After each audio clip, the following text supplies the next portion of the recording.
Chapter 1. A sign hung on the frosted glass door. Matthew J. Singletary, Director of Enterprise Systems Analysis. That's me. Matt to my friends. I'm almost 6 feet tall, thickly built, blue-eyed, confident, and a fairly well-respected businessman. In my 29 years, I was, to my knowledge, the only holder of such a title in the entire business world. When asked what the title really meant, I shrugged. No one had ever explained it to me either. What was clear was my role in the corporate structure. My function.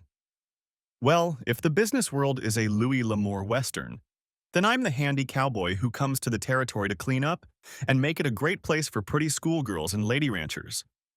My boss, the owner of the self-named Reese Donaldson Enterprises, used me as a hired gun, sending me to various businesses with carte blanche to analyze the operations of each one from top to bottom. I had the authority to change many things on the spot.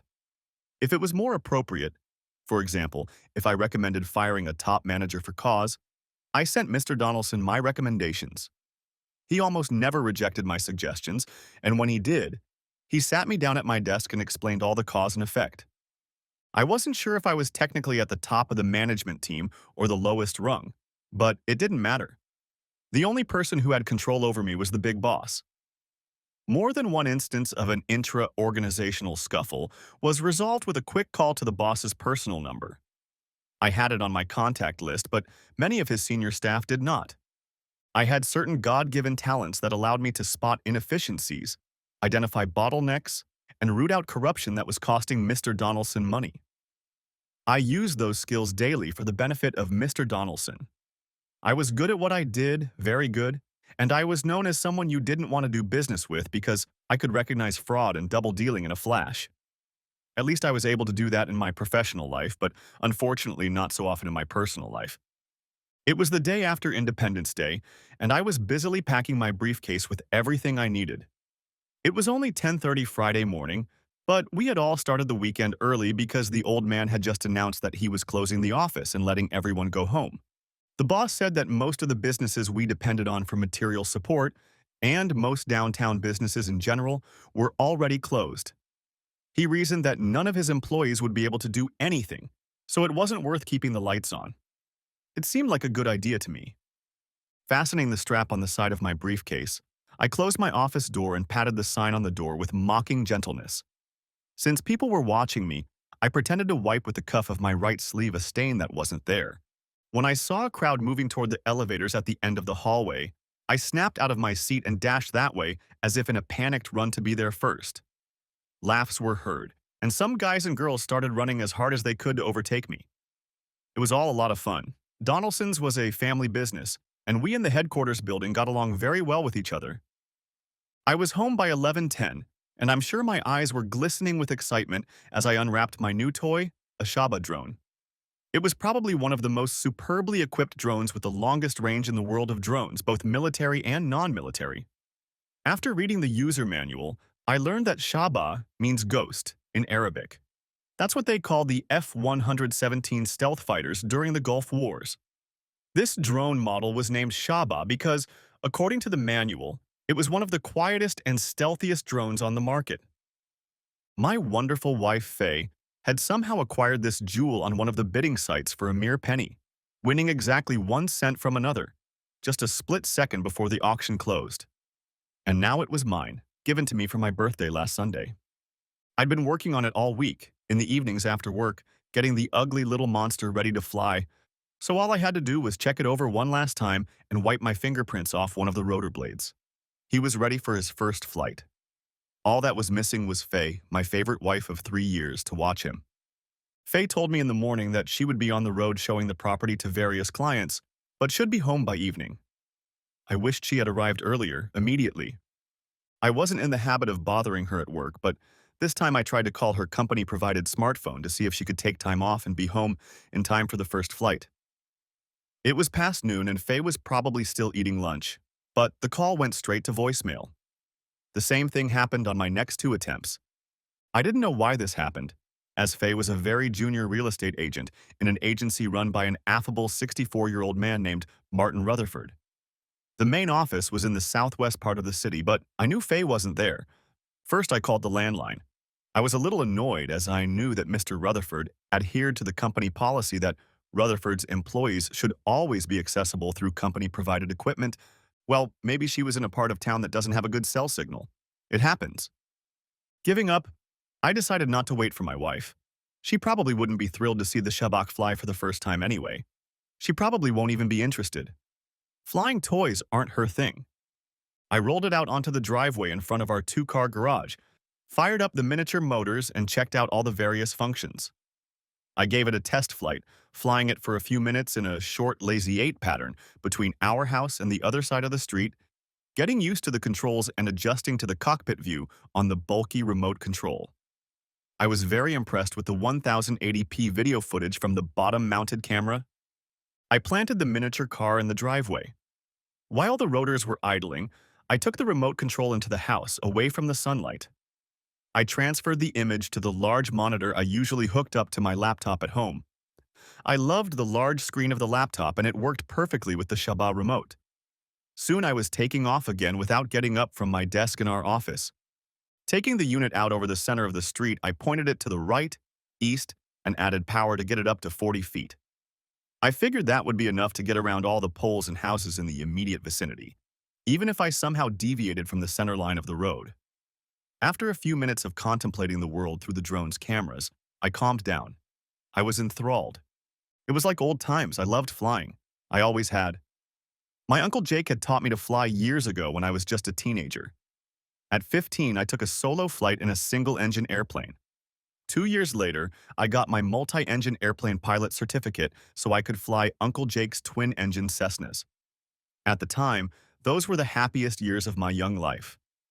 In those days, renting even the smallest airplanes was prohibitively expensive. Times were hard for Faye and I just couldn't afford to indulge myself. This little drone was the closest thing to real flying, and I loved it. I flew a few blocks without noticing the eye in the sky overhead. It was very, very quiet and not big enough to interfere visually. Most people focus on things that are at or below eye level anyway. They wouldn't have noticed me. I, on the other hand, saw them.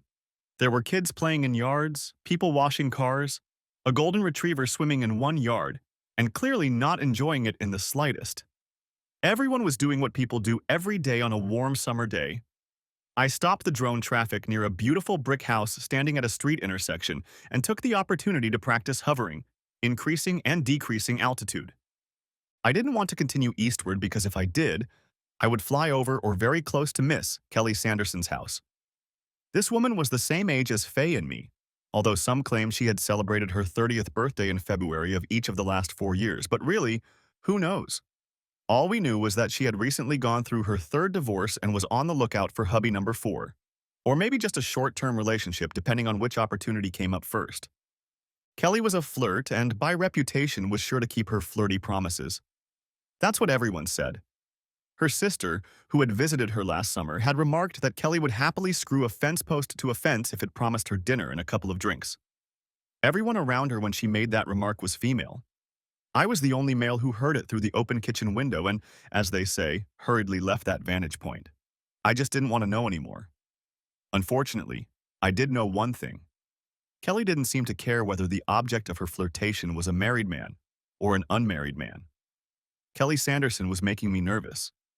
I turned around a shallow left turn and headed back west, past my house, accelerating to a pretty good speed. No one seemed to notice the flyer, although the speeding traffic increased the noise level. I drove the Shabab west through a series of cross streets until I reached the western edge of an apartment complex, and reduced my speed to the slowest and quietest. All the houses in our neighborhood were more or less the same. They all had the same architecture, spacious lots, two-car garages, and large lots. The neighborhood on the west side was called George Orwell's neighborhood, because those houses were a little more equal than all the others in the neighborhood. They were a little better planned. They had garages for 3 or 4 cars rather than 2, and they each had a nice pool in the backyard. Shabak reached the cul-de-sac where the best houses of Orwellian suburbia stood. There was only undeveloped greenery further on, and I wanted to bring the drone home to check the whole system, see how long it would take to recharge after such a long flight, and do a million other things. I started maneuvering to change course and bring the Shaba home.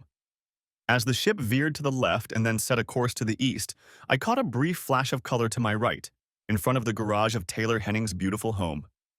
I hesitated, feeling my face frown. I turned to the barely glimpsed color because it was very similar to the Matador red color of my wife's Lexus that we'd bought a few months ago because Faye needed a car with status to drive potential buyers around to look at houses. I couldn't think of a single reason why my wife's car should be in that part of the apartment complex. None at all, much less in the Henning house. But it was parked there. I was sure it was my wife's car before I was even close enough to make out the details. A moment later, I was close enough to make out the license plate, flipped the HD camera onto its belly, and zoomed in on the optics from 20 yards or so away. It was definitely Faye's Lexus. What the hell? I muttered to myself. Instinctively, I didn't like this, not one bit. I swallowed hard. My thoughts were racing. Something was happening here, and I had a very bad feeling that whatever it was, I wasn't going to like it. Movement attracts the eye. I caught movement in the Hennings' backyard and turned the Shabu in that direction. I put the drone into slow descent mode, checking all around to make sure I didn't hit the wall of one of the buildings or a power cable or something else. After making sure I couldn't see any obstacles, I started to descend and approach. "Damn it!" I shouted, though no one but me heard. 30 feet below and 50 feet further horizontally, my dear, beloved wife Faye, along with Taylor Hennings and his wife Brianna, were enjoying a hot summer day. Or rather, they were doing just that. By the pool. "God damn you," I moaned.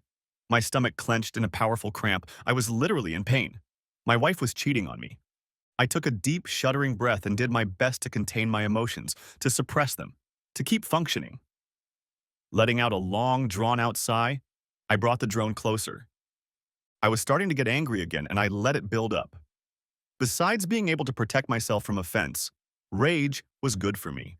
It loosened the frozen emotions and released some of my brain energy so I could function. Rage, I discovered, was even better. I couldn't think of a single reason why Faye might have gotten involved with the Hennings. I thought our marriage was pretty damn good. Obviously, I'd been wrong. Hell, judging by what was happening in front of the camera lens, I was completely clueless. I was 29 and Faye was 27.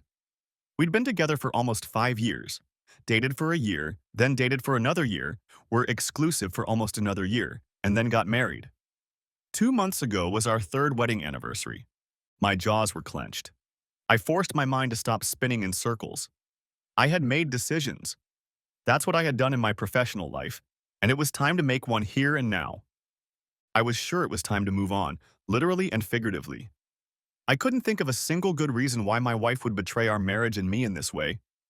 I pondered some more, testing my arguments and testing my resolve. I couldn't think of anything that could in any way change the belief that my marriage was over. Sighing, I took the first step down the new road of my life after Faye.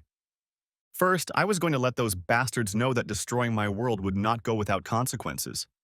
I made sure I had a drone videotaping everything that was going on. It was, in glorious color and 1080p clarity. At 120 FPS, I would have slow motion, frame-by-frame progression, high-quality photos, everything you could possibly need for a divorce. I wasn't a fool. I knew it wasn't going to work out financially. I had a friend who had just gotten divorced, and I sat with him many times when he lost his temper. Adultery meant nothing in divorce court, not these days. There was no more personal responsibility for anything, including marriage. Everything was guilt-free. Our advanced society has gotten away from making judgmental decisions about cheating on a marriage vow. Gosh, aren't we better off now? On the other hand, the courtroom is not the only place where divorces happen. I felt like everyone should know why the marriage failed and who caused it, so I gathered all the evidence I could. The drone approached the scene of the debauchery, the altitude steadily decreasing until the drone was only a few feet off the ground. I swung the Superb's main camera as close to horizontal as possible and adjusted the distance to them until the three bastards filled the screen. They didn't hear the drone, at least not until it got very close, because they were very busy. They didn't expect the cameras to record their illegal actions. I didn't think about property rights or whether I had a right to be recorded. I didn't care either. I would pay a fine or whatever. I'd take care of it if the time came. "Screw you," I said dismissively, raising my right hand and saluting them all with one finger, even though none of them saw it. I raised the drone another 15 feet, maneuvering it around the pool a few times in what might have appeared to be a firing pattern. At least that's what I hoped. The sensors on the control panel told me that the charge in the onboard batteries was about to run out, and I pulled back until the flyer was over the patio. Engaging the engines, I climbed as high as I could, put it into inverted flight, fired up the electric machines, and went into a dive as hard as the machine was capable of. The monitor screen flashed brightly for a split second. Then the light diminished to a pinpoint and went out. I hoped the drone had shattered into 1,000 pieces, but I didn't think it was possible. There just wasn't enough impact for that, but it was nice to dream. I sat staring at the blank screen for a long time, snorting derisively at my cheating wife, her cronies, and everything else that was supposed to go wrong in my life. I glanced at the wall clock. My world collapsed at 12:38 a.m. on Friday, July 5th. Happy holiday to me. I didn't know how my marriage was going to work out next, and I was worried as hell about it. Chapter 2. To my surprise, it took my dear wife almost an hour to walk the few blocks from where she lived with the Hennings to the house she and I had shared for the past 18 months. Actually, since we'd bought it. I remembered how hard it had been for us to find enough money for a down payment. The mortgage payments weren't easy either, but Faye wanted the house to be a symbol of us rising in the community of our city. She was so happy when we moved in. At the time, I was glad we did. Then she needed a new car to drive potential buyers, a new $60,000 car to be exact. Come to think of it, Faye got the house she wanted, while I settled for a glitchy desktop computer until my company provided me with a laptop. Faye got a stylish new car, and I got a flying toy that someone else didn't want. While waiting for her, I shortened my time by watching a video I made for the three of them. I even took the time to videotape the highlights. I figured that video would come in handy someday. Faye flew through the door with a frantic scream. Her hair was still wet and hanging down over her face. She was wearing the pantsuit she'd worn to work this morning, but it was wet in places. It looked like she'd broken a heel somewhere because she had one shoe on, and the other was standing on a heel that had been slid crookedly to the side. "What the hell are you doing?" she wailed at the full capacity of her lungs. Her face colored red, and her features turned into a mask of suppressed rage. Her eyes threw lightning bolts at me. Obviously, she had guessed what the crashed drone on Henning Terrace meant. It had been quite some time since I'd sent the ship on an emergency dive, and I was beginning to have my doubts. I snorted. She was using an interesting tactic I'd often employed during hostile conversations with troubled managers and executives at one of my boss's corporations. Apparently, Faye had taken note of the old adage that the best defense is a good offense. For a second, I let a half-smile curve my lips. That seemed to piss her off even more. "Damn it! You could kill someone with that thing!" She screamed. I just watched her. I couldn't find the woman I married in this screaming harridan standing in front of me. Faye was usually a very attractive woman, 5 feet and 4 inches tall. And this bitch, screaming at me with hatred on her face, was a snotty, nondescript caricature of a woman. "What's wrong with you, asshole?" she yelled. I don't know what I was expecting, maybe an apology, maybe remorse. Apparently not, but maybe I took offense. "You divine whore," I growled. I'm just under 6 feet tall, and I have a pretty deep voice with plenty of lung power. No doubt she heard me loud and clear. That got her attention. "Go upstairs and wash the stink off those two assholes right now." Nothing reflected on her face, but my words quickly silenced her. Maybe a tiny remnant of conscience? Maybe she actually felt a modicum of shame? She had the nobility to simply turn away and walk down the stairs on her only remaining heel. It was unclear why she hadn't taken off both shoes earlier. "And Faye?" I turned to her, moderating my volume and tone. "When you come back downstairs, you better keep a polite tongue in your head. Understand? You've disrespected our marriage enough in one day, and not going to I'm not going to put up with you yelling anymore. Do you understand?" She didn't answer. She didn't nod or anything, but she stood up without protest. A minute later, I heard the shower turn on in our bedroom. Faye came back downstairs 15 minutes later, faster than I thought she would, but maybe she was itching to get it over with. Perhaps she couldn't wait to justify herself. Though I doubted she'd apologize at this point. If she had those thoughts, she would have showered a lot longer. I know her. My Faye hates admitting she's wrong about anything. It would take twice as long to get her to admit she was wrong. She was dressed in one of my old long-sleeved sweatshirts, a pair of blue jeans, and sneakers. "Why don't you have a seat?" I asked politely from the living room. I gestured to the couch facing the wide coffee table. I sat down in my lazy boy, placing my feet on the floor instead of on the footrest. She took off her sneakers in front of the couch, sat down, and tucked her bare feet under her. She opened her mouth, but I interrupted her. "I'd like to understand a couple things, if you don't mind," I told her. "I guess number one is, why the hell did you suddenly decide to become the neighborhood slut?" Faye jerked back, ducking into her pillow. "I apologize," I added hastily. "I was distracted from my thoughts for a second. I'll try to keep my voice down." I inhaled deeply and exhaled slowly. "If you would be so kind," I said in an overly polite tone, "could you tell me why you decided to break up our marriage?" "Matt, babe," Faye said in a measured tone, "I'm so sorry you had to see that at the Hennings." I caught on to that. In my line of work, people are always choosing their words. "You're sorry I had to see it," I replied. "But you're not sorry you did. Is that what you mean?" Faye interrupted me. Faye pressed her lips together. "Dear," she said, not wanting to answer my question. She persisted in going back to her previous sentence. "It doesn't have to go on like this. We can get through this, and we really can make things better. I should have talked to you before, I know that now." She leaned forward on the couch. "Look, Matt, it's not like I wasn't a virgin when we got married and neither were you. We both know that. I haven't done anything with Taylor and Brianna that I haven't done before. Mostly with you, okay?" She paused, watching my reaction carefully. "Look, honey, all we have to do is make some adjustments and everything will be fine." She watched me carefully. I clenched my jaws and didn't say a word. Truth be told, I wondered where she was going with this. There was no sign of apology, only regret that I had caught her. I gestured for her to continue.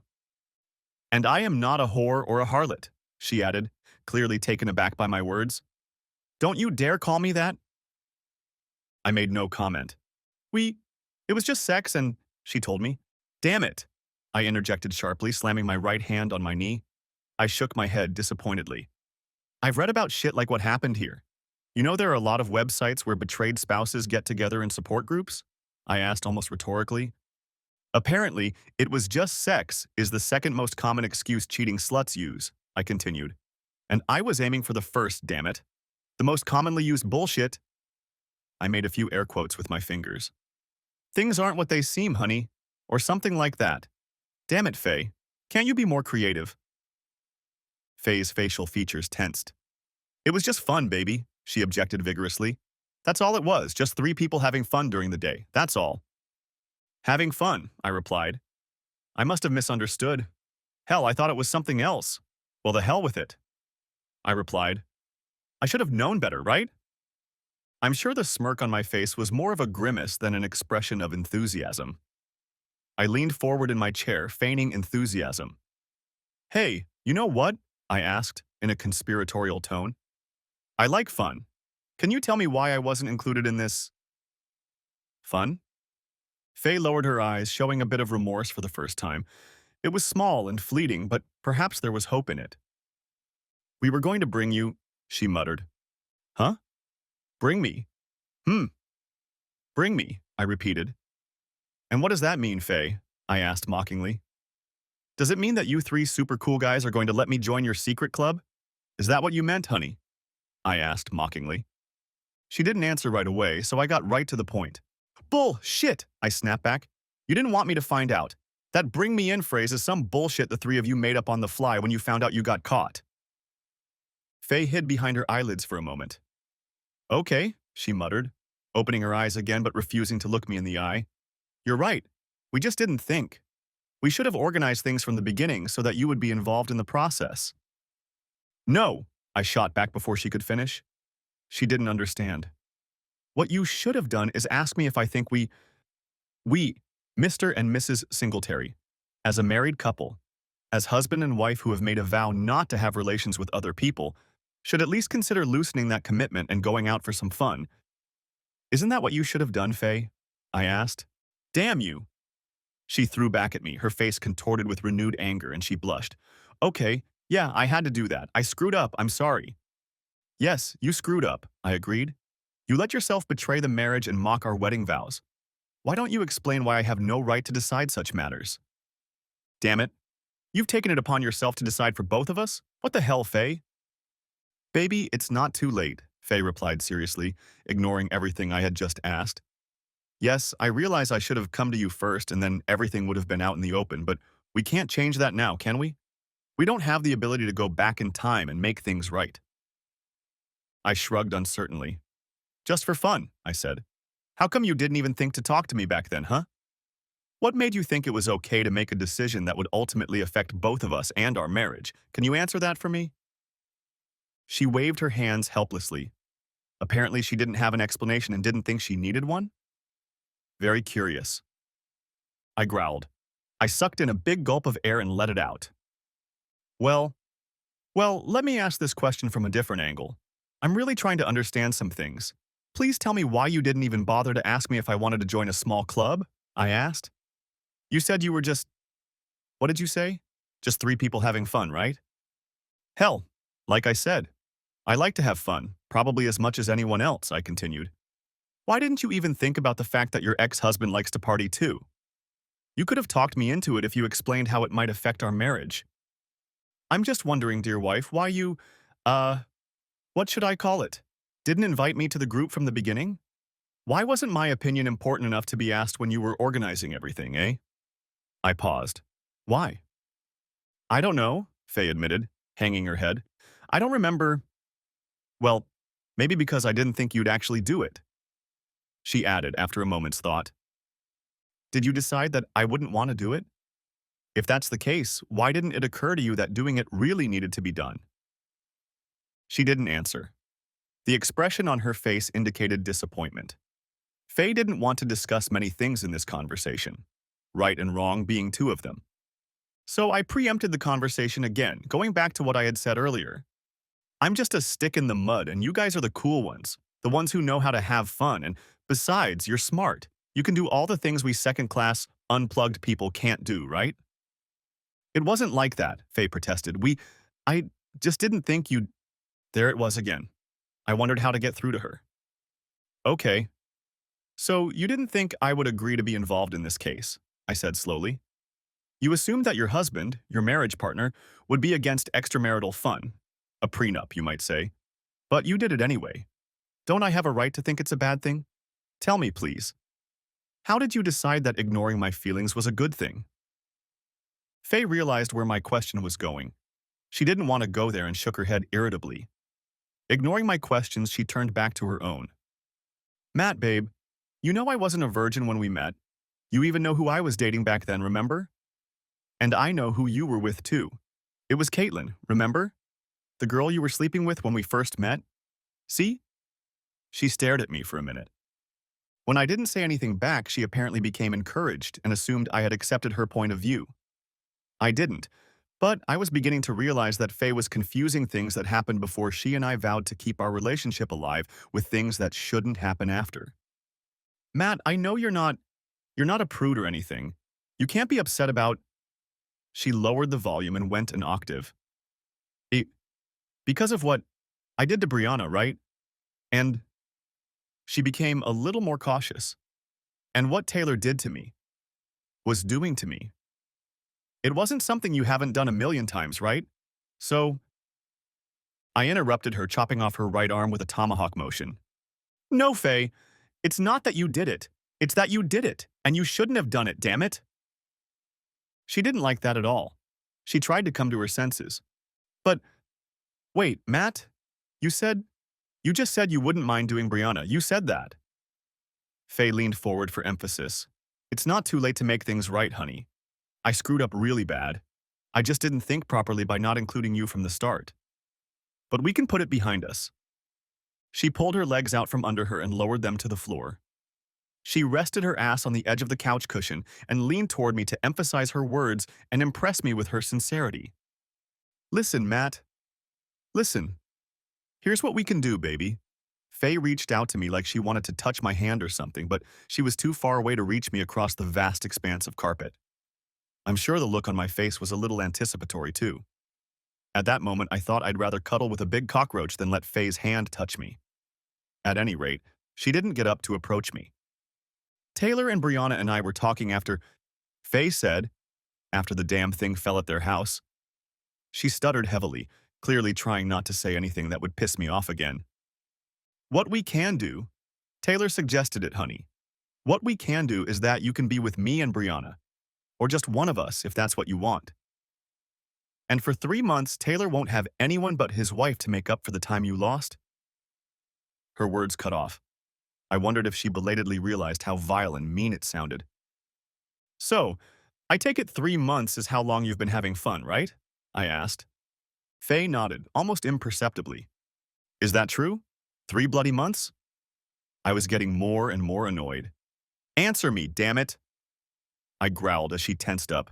Hell yeah, it's only 3 months, Matt. She paused. So, how about it, honey? Can we fix this and move on? Do you want me to call Brianna right now, babe? She asked almost pleadingly. Good God, no. Mockingly, I replied. Why? Why were you cheating on me behind my back, damn it, Faye? She didn't answer right away, still shocked. Why? I shouted again, leaning forward in my chair. Faye's eyes became round and huge. Why did you decide to entertain those two damn losers knowing I wouldn't like it? I shouted. She swallowed hard, clutching at the seat cushion with both hands. Why? Faye shook her head like a boxer trying to shake off a storm of punches to the head. Answer me, damn it! Why? I growled. Because I wanted to. She screamed. Why don't you grow up, Matt? I wanted to step outside of this damn box we're in. And I had a hell of a lot of fun doing it, damn you, she added. I did it because I could and because I wanted to. She took a deep breath and looked at me. This is my body, she continued, making a sweeping gesture down her torso with her hand. Damn you. I'm the only one who has the right to say who and what does what to my body and no one else. I studied her for a moment, just looking at her. Faye, I don't understand. Where did you get that shit from, huh? You're so much smarter than that. Who put that shit in your head? She couldn't or wouldn't answer. I shrugged it off. If she didn't want to participate, I could continue. Yes, I agree, I told her quietly. You have every right to say who does what to you, I told her more calmly than before. But when we got married, you exercised that right, didn't you? Didn't you agree to us being exclusive? I paused to let her know that. From the look on her face, she didn't appreciate my words. Rather, she was offended that I brought it up. But I have rights too, Faye, I remarked. For example, I have the right to say whether or not I'll tolerate what you do to someone else with your body, and I'll exercise that right when I decide whether or not I stay married to you. I paused again, wondering if she wanted to say anything. She didn't. Just so you know, I told her, pulling away, right now, in this moment, I don't think we're going to be married for very long. From my point of view, you've ruined the whole marriage and there's no point in even trying to rebuild it. She was stunned. Her face froze and her eyes reflected utter amazement. Apparently, she hadn't even considered the fact that I would divorce her because she was just having fun. This was very strange to me. As I had told her, she was much smarter than she appeared. I didn't understand what she was getting at, not at all. Apparently, she didn't have a quick answer, so I went straight back to the conversation. So, that's it? I asked calmly. No sense of responsibility, no respect for me as your husband, your partner in this marriage? You haven't even considered the fact that husbands and wives aren't supposed to cheat on each other, aren't supposed to have fun with each other behind each other's backs, have you? None of that? None of it at all? She shook her head. The tears were finally starting to flow. The problem was, I think they were tears of frustration, not remorse. It's just if I want to, I can, right? I continued. You think you can do this with someone outside of our marriage regardless of what I or anyone else thinks? Just, I wanted to do it. And I did it because it was fun? Is that what you're telling me? She didn't answer. Wow, I exclaimed with feigned enthusiasm. That really brings it all down to one little slimy, pus-filled sack, doesn't it? Screw you, shouted my soon-to-be ex-girlfriend. She'd had enough. She didn't like being backed into a corner, even at the best of times, and she especially didn't like having to explain herself. Faye jumped up from the couch and ran for the stairs. In her opinion, nothing was her fault. I just acted immature and selfish, I was rude and ruined all her fun. I was just pissed off. Remember, Faye, growled I, looking at her rapidly disappearing back. You wanted to do this, and you did it because it was fun. Remember that, Faye. I got up from the lazy boy chair and walked from the living room to my home office, where an open laptop lay in the middle of the desk. It seemed I had the answers to my questions. There was no particular remorse, maybe a little regret, but not much. Presumably, Faye regretted not involving me in the debauchery from the beginning, but I wasn't sure about that. Perhaps the regret was due to the fact that they'd been exposed. It probably was. Faye had been deceiving me for at least 3 months, and I had no idea what was going on behind the scenes. My wife might have lied about the timing, and I had no idea if the asswipes were the first to strip my wife. I decided that Faye was probably still lying. She wanted me to just back off and let bygones be bygones. In reality, they all wanted me to just stop being annoyed. Brianna was obviously willing to take responsibility and take over to make up for lost time. They didn't want it to have any repercussions and bite them in the ass. They didn't want it to come under public scrutiny. They knew, whether they discussed it or not, deep down they knew that their relatives and the vast majority of people they were friends with, associated with, or worked with would not approve of what they were doing. No, sir. They didn't want anyone to know about all of this, but since they didn't want anyone to know about it, I did. I wasn't completely honest with Faye. I didn't mention what I've seen on those websites where people try to comfort and counsel betrayed spouses. The statistics I cited were there, but they also advised exposing the cheating, exposing far and wide, and making sure everyone knew what the cheating spouse was doing. That was the first step to repairing the marriage, they said. I didn't know how to fix my marriage, but I could expose it. I already had almost everything I needed. I had already watched a fairly short clip taken from the drone and knew what scenes I needed to include in the short AVI file. That snippet where Faye is looking back at the drone, probably perplexed as to what the hell is going on. It wasn't even 2:30 yet. There was plenty of time. I called Mr. Rutherford, the owner of the real estate agency she worked for. Thank you for calling Rutherford Real Estate. What can I do for you? Old Mr. Rutherford himself said when the connection was made. I recognized his voice. Apparently, he'd given his secretary the day off. Mr. Rutherford, I said in a serious voice, is this Matt Singletary, Faye's husband? Yes, Matt, he answered immediately. There was a warmth in his voice. Last year before Labor Day, his agency had had a banner month for new home sales. To celebrate, he had a big picnic on a piece of land he owned in a hilly area west of town, and all of the agency's employees and their spouses and children attended. Rutherford and I spent quite a bit of time chatting about anything that came into his head. Sir, I continued slowly, not knowing exactly how to introduce this. Mr. Rutherford, do you happen to have an email address where I could send you something urgent? Like right now? I need to send you a short video clip. On a matter that I believe requires your immediate attention, I said, as if formally. Sure thing, son, he replied. And call me Martin, okay? Within seconds, I had his personal email address. I sent him a message and attached the video I had just taken of an afternoon date between my wife, Taylor Hennings, and his wife. I waited for good old Martin to receive the email and absorb its contents. My God in heaven, he finally sighed. Oh my God. I'm so sorry, Matt, he said quietly. I had no idea. I had no idea either, Martin, I replied stoically. But I wanted to point out to you, sir, that all of this happened just after noon today. See the timestamp in the lower right-hand corner?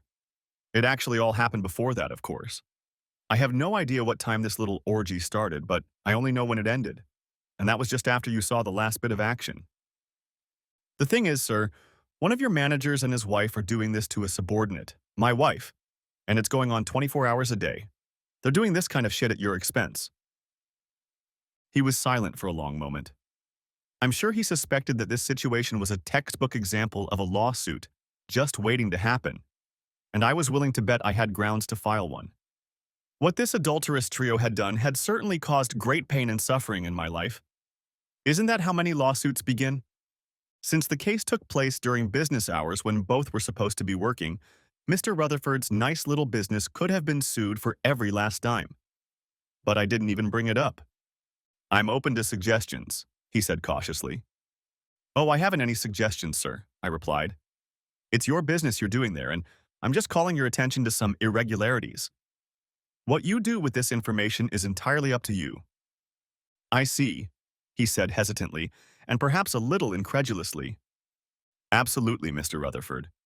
I will divorce my wife, of course, since these men of yours have ruined the marriage, but what you will do with them as your employees is up to you alone. All right? Well, sir, I must take my leave, and, well, I have some necessary business to attend to, as grandmother used to say. Goodbye, sir, and thank you for your kindness, I told him. Me? Well, goodbye to you too, Matt. I'm very, very sorry for what happened. It wasn't your fault, Mr. Rutherford. It's just that some people have no sense of decency. Goodbye, sir. I clicked the disconnect icon and moved on to the next item on my list. I created a text message group that included all of Faye's family members, all of her siblings, her mother and father, all of her friends, those whose cell phone numbers I knew, and any neighbors who shared their phone numbers with us. I attached the same video clip I had sent to Mr. Rutherford to the group message and sent it to its destination. Then I began to wait. The unmasking of these three happy idiots was going to happen in a big way, and their little crystal perfect world was going to come crashing down. Faye walked slowly down the stairs and held onto the railing at the bottom for a long time before she pulled herself together. I guessed that she wanted to try one more time to reason with me and sway me to her side. Honey, she started. You talk about it too much, kiddo. Look, we're all adults, and a little fun is not going to affect our marriage in any way. I love you. You know that, don't you? I would never do anything to intentionally hurt you, darling. I just got it all wrong. I know you're the one I should have talked to in the first place. I'm sorry, baby. I'm so sorry. And I want to make it up to you in every way I can, okay? I leaned back in my lazy boy chair and waited. I didn't really listen to much of what she was saying. Anything she could say wasn't going to change anything anymore. The phone on the kitchen wall rang loudly. Annoyed, Faye looked in that direction but didn't move from her seat. I think you should answer it, I told her without any heat in my voice. I think this is for you. Stepping to her left toward the kitchen doorway, Faye took the receiver off the hook and brought the machine to her ear. Oh, hi, Dad. Listen, I can't talk to you right now. Can I call you? I really thought Mr. Rutherford would call first, but her father proved to be more nimble. I could hear him all the way over here. What are you doing, Fairy Ann? He yelled. What is this movie? Of course it wasn't a movie, but Faye's father had grown up in a very different era. Faye turned abruptly and stared at me with a look of horror on her face. I wasn't sure she even breathed for a few seconds. It seemed to me that Faye's little universe had already begun to crumble. Remember what you said, Faye? I asked, loud enough for her to hear me. You did what you did because you could, and because it was fun, right? I reminded her. She looked at me stunned. She listened to her father rubbing her one side and the other, but I don't think she understood a word he was saying. Well, baby, I continued, I did what you said.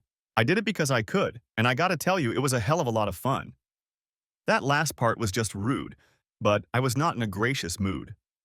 The phone, issued to her by Mr. Rutherford's agency, played the Star Wars theme and started dancing on the coffee table where she'd left it.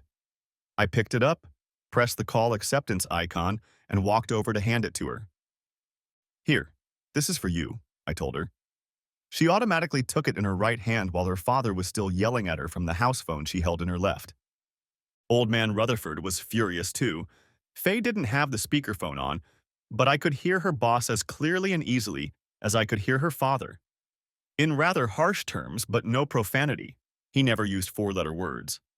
Rutherford informed my dear, soon-to-be ex-wife that her job was terminated as of this moment, as was Mr. Aswipe's. He also said that if Faye wanted to pick up her last check and personal belongings, she needed to hurry. She needs to be at the office in half an hour, or she will find the doors locked and she will never be allowed inside in the future.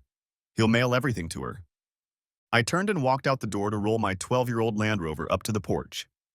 I had a bunch of my stuff to load into it soon, and I wanted the haul to be as short as possible.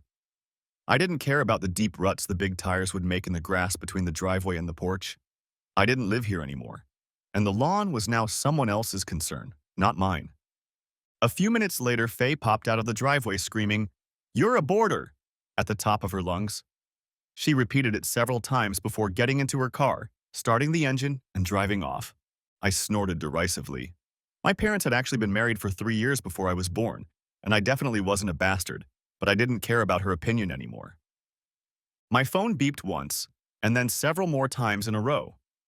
Since I had sent the video to many of the members of the group message, their replies and comments were sent to everyone else in the group, including me.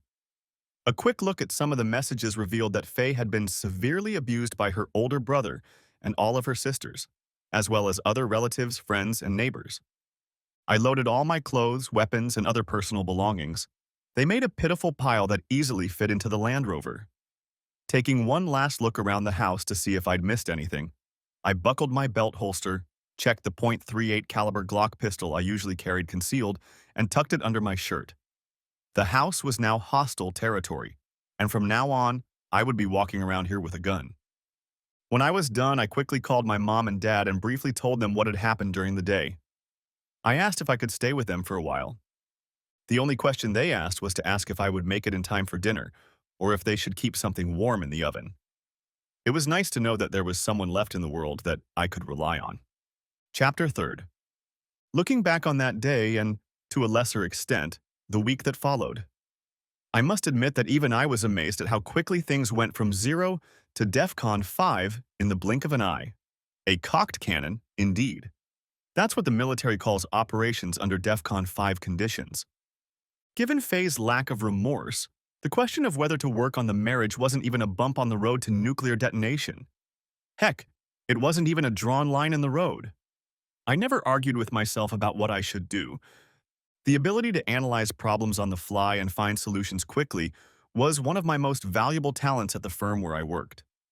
Where others wanted to thoroughly research an issue, hold a meeting, and endlessly debate the possible outcomes of any proposed action, I made decisions and put them into action. In the vast majority of cases, what I decided worked. Sometimes my actions weren't the absolute best decision in retrospect, but whatever I decided to do was always better than prolonged inaction. It invariably saved the company time and money that would have been wasted trying to find the best possible solution. Faye believed that I was making a mountain out of a small hill. She thought she had the right to make arbitrary decisions about marriage without the slightest regard for my opinion or how it would affect our marriage. It was pure nonsense. I didn't even bother to consider the best course of action. I just did what my instincts told me to do. Right, wrong, or whatever, I did what I did. I've been told there's a fine line between love and hate. Perhaps there is.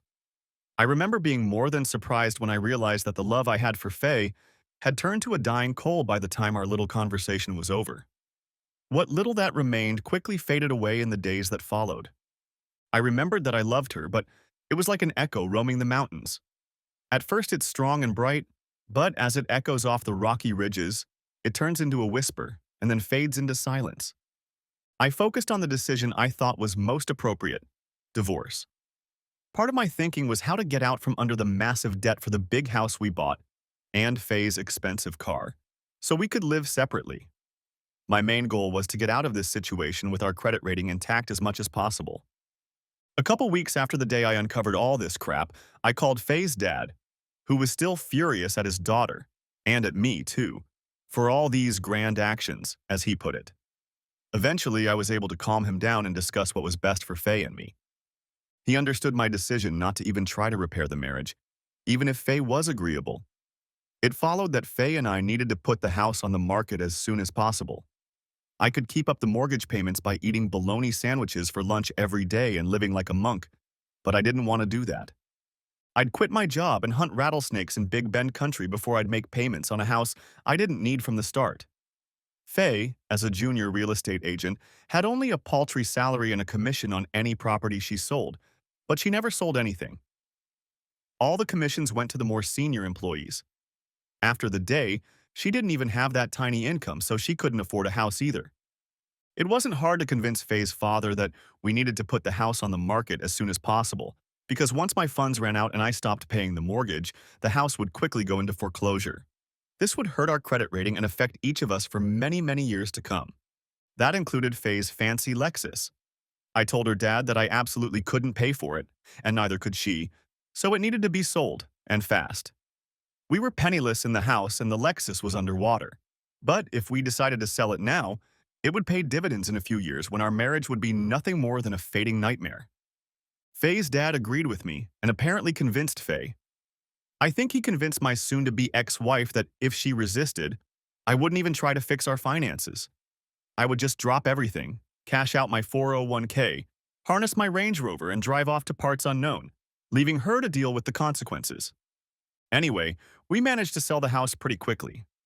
I had to pay some realtor fees that I wouldn't normally pay, but it all worked out. I traded Faye's Lexus for a 6-year-old Ford, paid cash to make up the shortfall, and transferred the title free and clear to Faye. That way, she would at least have some transportation. However, the insurance and the cost of maintaining the car would fall on her. I felt that was all that could be expected of me. When it was all over, I got what was left of my 401k and my share of what tiny amounts we had in our checking account and savings. And best of all, I didn't have a lot of debt. Mission accomplished. We divorced on a do-it-yourself basis since neither of us could afford an attorney. I filed the paperwork and did my best to make sure everything was divided equally in the property division. I was moderately surprised that Faye quickly agreed to my proposal, considering how unreasonable she had been the day I confronted her. Apparently someone, probably her father, had made her realize that arguing over the almost non-existent marital property was futile. Fortunately, we didn't have time to have children, so the issue of custody and child support never came up. Spousal maintenance was also out of the question. We were simply not married for the minimum amount of time necessary.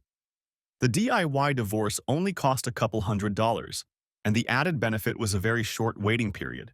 So, 4 months, a week, and a few days after I caught Mr. and Mrs. Jopolice with my wife, the divorce was final. I gathered all my feelings and memories of my broken marriage, locked them in my mind behind a door labeled Faye, do not open, and embarked on the next phase of my life. Christmas that year, shortly after I received the final decree in the mail, wasn't so bad. I spent it with my mom and dad. It was quiet but very good for the soul. We exchanged gifts, ate a huge turkey dinner, and visited friends and a few distant relatives in the evening.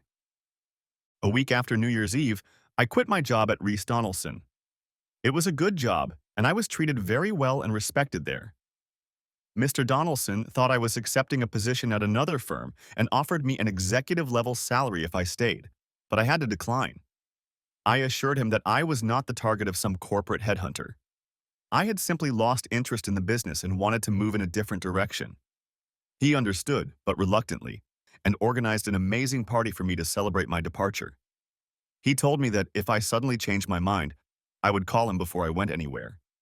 By Valentine's Day, I was unemployed, unsure of my future, and, very curiously, quite happy with myself and life in general. I sat at Mom's kitchen table and watched Dad carve a ferocious mountain lion out of a piece of wood the size of a loaf of bread while Mom cooked dinner. Dad was a master woodcarver, and Mom could have been a chef if she had been so inclined and had received some formal training in that field.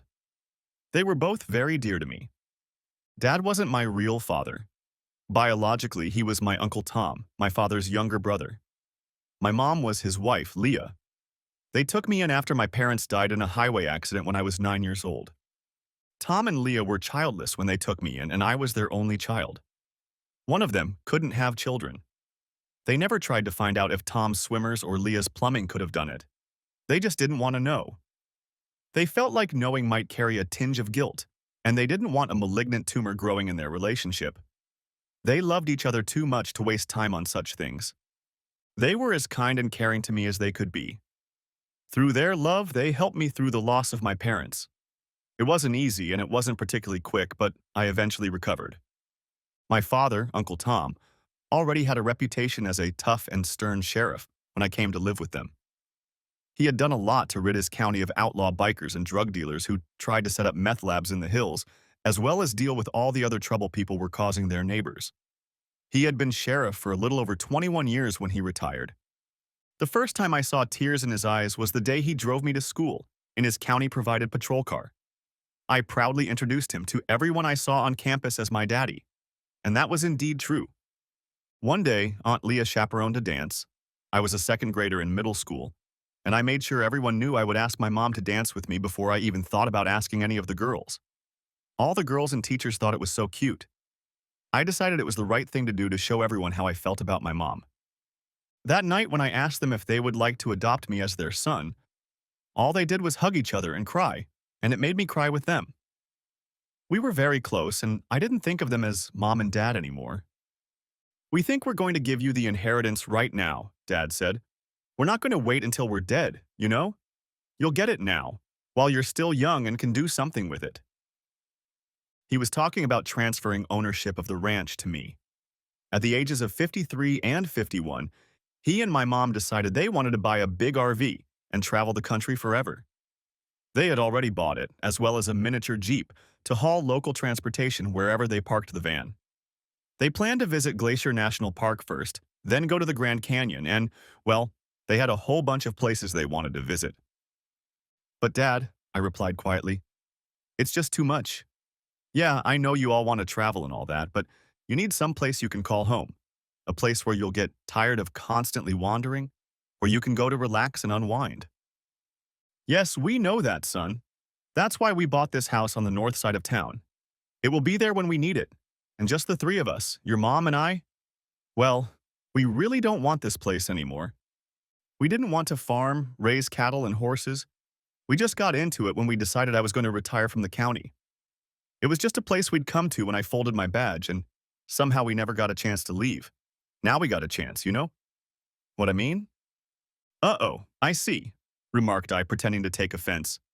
You don't need it anymore, so I got a hand ranch and now I'm stuck here, is that it? No, Dad replied calmly. The land here is flat and worn and not at all suitable for farming, and most of the springs are dried up so you can't raise cattle or horses. But the oil companies keep poking around here, exploration and all. A couple of them have already made an offer, and they're coming back to do it again. This time you can get a better price from them and sell the damn place. I wondered. This estate had once started out as one 640-acre parcel of land with another 300-plus acres next to it. My grandfather, my father's father, had bought that tract from a widow when he moved here, and after a particularly good season, he'd grabbed the second tract as well. My father didn't like farming, which is why he went into law enforcement to begin with, and didn't want to work the land from dawn to dusk anyway. He sold off the property every chance he got, and we only had about 500 acres left of the original 1-mile parcel. A separate 300 acres went to a farmer whose land bordered those acres. All right, Dad, I'll do it, I told him. But it's really too much. Maybe I'll take it, sell it all, and then we'll split the profits 3 ways. You, me, and Mom. What do you say? How about we split the 80 into 20 and you send us letters twice a week and call us every Sunday? Mom intervened in a tone that tolerated no objection. She walked from the stove to where I was sitting in the kitchen chair and looked at me judgmentally. The chair stood on its 2 back legs, and I leaned my back against the wall. She wrapped her arms around my head and kissed my forehead. We love you, son, she whispered. Please let us do this. I glanced at my father.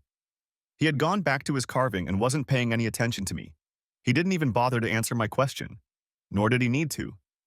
The negotiation was in Mom's hands now, and Dad knew perfectly well that I couldn't refuse her anything. I tried to stand up to her at least a little. How about we split 50-50? I text and email you all the time, call you on Sundays, all legal holidays and birthdays, I suggested. Deal, Mom immediately countered. Now put that dangerous chair on all 4 legs and go clean up for dinner, she commanded. She looked at my father. Tom. My father had already gathered his carving tools and was heading out of the kitchen and into the garage, where he kept his tools and projects.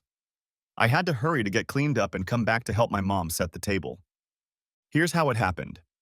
In early April of that year, I was standing on the porch of Mom and Dad's old house watching them slowly drive their new house down a gravel road to the state highway 3 miles away when I caught sight of Faye. The beautifully furnished interior of this 40-foot monstrosity had every amenity known to man, including a full shower and a king-sized bed. Behind them, they dragged a tiny Korean-made car so they could park it and take in the local sights, towns, or whatever else they decided to do that day. As they drove up the climb a mile from the house and down the other side, I sighed and walked back to my house, even though it didn't feel like home anymore. From the outside, it looked like a typical shabby farmhouse, the kind built around 1930. My father, with his law enforcement background, had decided not to make the house he had built for his wife and son an attractive target for villains of all stripes. Inside the house were all the essentials. There was a 70-inch 4K TV in the living room, and Dad had installed the best home theater sound system money could buy. The furniture was large, soft, and comfortable. The rest of the house was furnished in the same manner. On the back side of the house, Dad built a large wooden deck with a grill and stone smoker because he and Mom often barbecued. We had a great 20 by 35-foot pool, deep enough on one side for diving and big enough for Mom to do laps whenever she wanted. Mom had been on the swim team when she was in high school and still loved swimming at practice. A few days after they left, I finished inventorying everything in the house, all the farm equipment and livestock. I had 14 horses, a small herd of 23 bison, and 47 head of longhorns. Once upon a time, Grandpa had dreamed of a nature park for some reason. Also on the property were the contents of both barns. I started selling off everything I could except the housewares. The first to be sold was a large John Deere tractor that I had parked at the gate on the state highway. I got a very good price for it. In fact, it was a good deal for both me and the farmer who bought it. I decided to see if I could sell everything else the same way.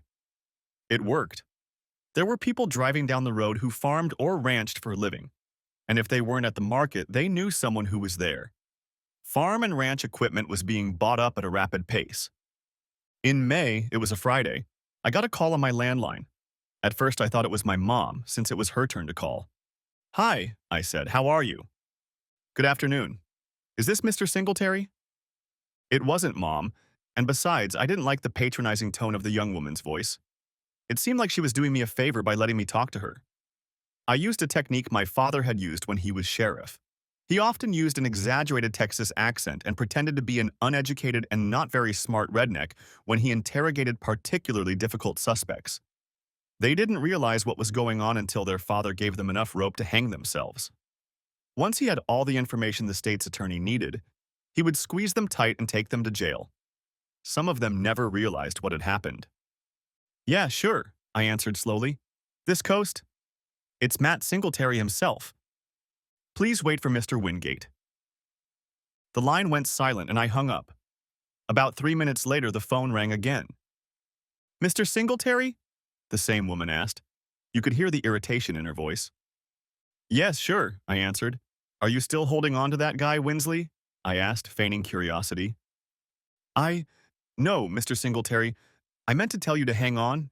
Not, oh no, I'm sorry, but I can't do that. I only hang in there with women. I just don't think it's appropriate for a man to catch another man, you know?" There was silence, accompanied by the sound of an incredulous sigh, and then a sigh from the young woman. "Huh. No, sir. I meant to say, I was going to ask you to wait a little while so that I could get Mr. Winslade and Mr. Wingate on the telephone line as soon as possible. Would you mind doing that?" "Oh, of course. Yes, ma'am. Of course I can do that." "How far would you have to travel to find him?" I asked interestedly. "You'll have him soon," she replied, avoiding my question. I couldn't tell if she was about to giggle or if she was biting her lip to keep from yelling at me. Either way, she sounded much more human and down to earth now. In fact, it was a little longer than soon. I was willing to bet she was repeating the highlights of our preliminary conversation with this Mr. Wingate, so he'd know what he was dealing with. "Good afternoon, Mr. Singletary. I'm George Wingate of the firm of Christopher, Stump, and Presley. How are you today, sir?" "I'm perfectly well, really perfectly all right," I told him. "And how are Christy, Bump, and Elvis?" I asked. I thought I heard a muffled female giggle in the receiver, but maybe it wasn't. W. We're doing very well, thanks for asking, Tom. May I call you Tom?" "Well, sir, I guess you can if you feel like it," I replied. "But my real name is Matt, so I don't know why you want to call me Tom. Well, actually, Matthew. That's my real name. But people call me Matt. My friends, anyway." "Ah, all right," said Mr. Wingate. "Can I speak to Tom, please?" "No," I replied firmly. There was a wait-and-see pause. "May I ask why not?" Mr. Wingate asked. It was evident that he was slightly annoyed. "He's not here," I replied. A silence ensued. Before Mr. Wingate could say anything more, I decided that I had squeezed all I could out of myself. What's more, I was getting tired of it. Daddy gave me the whole damn ranch, signed it over to me, and then rode off on a gold mine to God knows where. It was him and my mom. Do you want me to tell them when I hear from them? Well, no. You seem to be just the person we need to talk to. Your father passed the title on to you, didn't he? I didn't say dad once and realized I'd gotten in his head. He was trying to get back at me, trying to disrespect me by not letting me know what he was doing. I grinned. Yeah, pin him down, I said to the pretentious Mr. Wingate. Yes, Matt, he continued. A few days ago, a team from SunCloud Petroleum was near your property and noticed you were selling a few pieces of farm equipment, and we wondered if… Uh-oh, I interrupted. I'm sorry, but the John Deere has already been sold to that nice Mr. Jenkins from Wister Lake. And the hay baler, and the disc machine, and that big darn plow. But I can sell you lots of other things if you want to buy. No, Wingate replied sharply. He paused.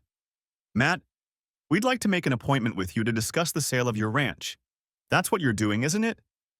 We represent SunCloud, and I assure you we are prepared to offer you a very favorable price for the land you own. Can we offer you a first-class round-trip ticket to Oklahoma City, wherever your local terminal is, and we can discuss everything in detail? Why would I want to go to Oklahoma City? I asked in a puzzled voice. Well, that's where SunCloud and our firm, Mr. Singletary, are located. I chuckled. You really had me going there, I told him. But I can't fly in any of those airplanes. No. I get really seasick, I explained. Say, why don't you and everyone else you want to take with you just come to the house whenever you want, huh? After he digested that, I guess he started checking his calendar for a free date. He may have even asked the girl I was talking to earlier to check other calendars. I don't know for sure, but the pause was long. After a while, he came back on the line and we agreed that next Thursday would be a reasonable date for them to come to my place and sit with me. I'm sure this was to make it easier for them to scam me. I'm willing to bet that his idea of a competitive digital method was favorable to his firm and the oil exploration company. I took a time out to distract myself. I hate long phone conversations, before calling an attorney who handled large real estate transactions and the like.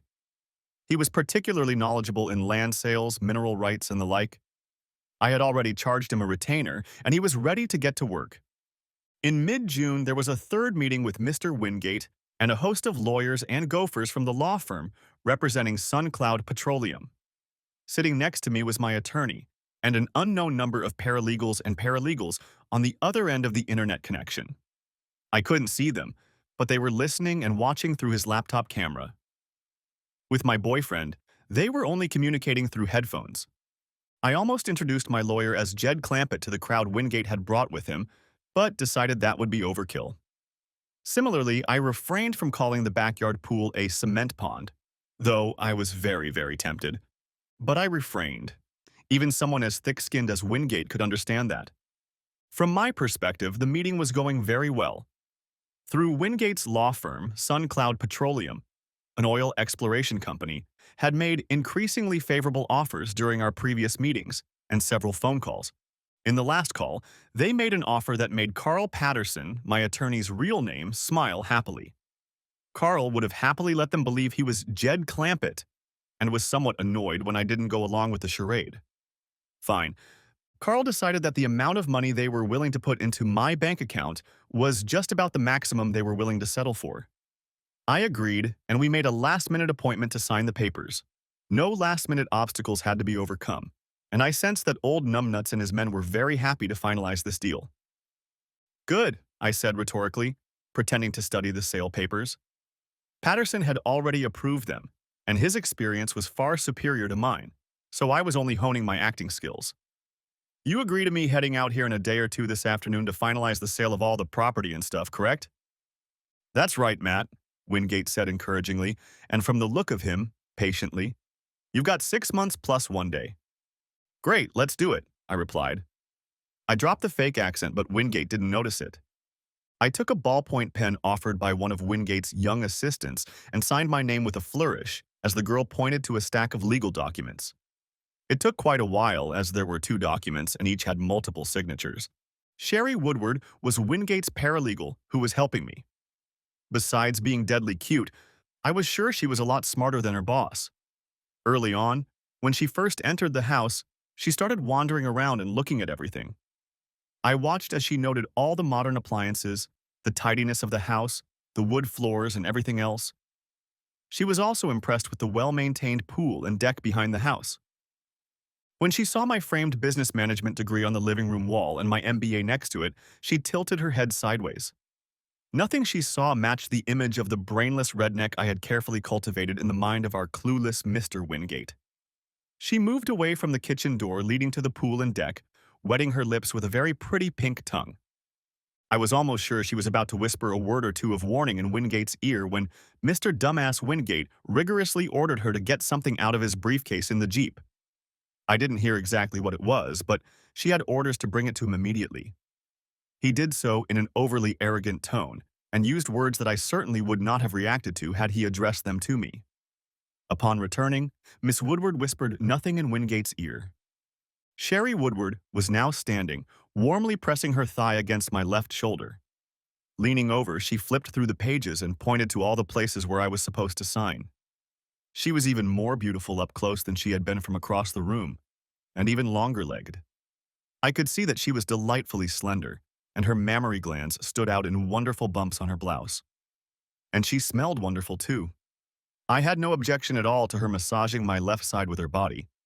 No, sir, I didn't mind one bit.